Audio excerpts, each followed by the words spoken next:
पुढची बातमी शिर्डीमधून। शिर्डीच्या पोहे गावात चोरी आणि प्राणघातक हल्ल्याची घटना घडली आहे।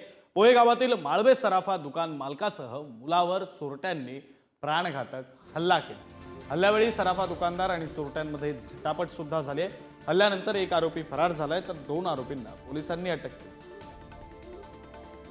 केली। तर सर्वसाधारण 5:30 ते 5:45 दरम्यान मी दुकानात असन काहीतरी आवाज आला म्हणून मी बाहेर आलो।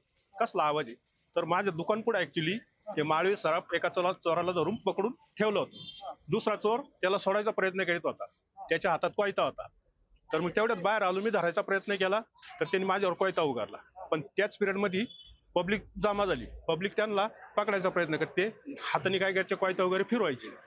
कट्टा होता, एक छोटी सुरी होती आणि एक असा मोठा काहीतरी तलवारी टाईप कोयता टाईप होता। शिर्डी पोलीस स्टेशनच्या हद्दीतील पोहेगाव या ठिकाणी एक जबरी चोरीचा प्रकार घडलेला आहे।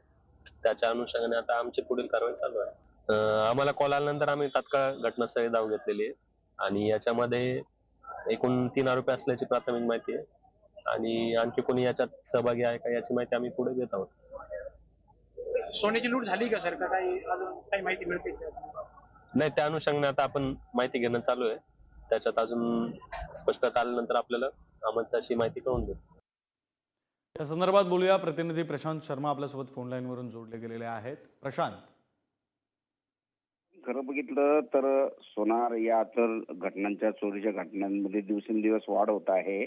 त्यात संध्याकाळची वेळ किंवा दुकान वाढवण्याची जी वेळ असते त्यावेळेस हे जे चोरटे आहेत ते दुकानात घुसून धाकडदपटशाही करून ही जी आहे चोरी करण्याचा प्रयत्न करतात। काल अशाच प्रकारे संध्याकाळी पोहेगावमध्ये आपल्या सोनार दुकानात असताना 2 जणांनी त्या ठिकाणी येऊन त्या सोनाराला कोयत्याचा धाक दाखवून लूट करण्याचा प्रयत्न केला।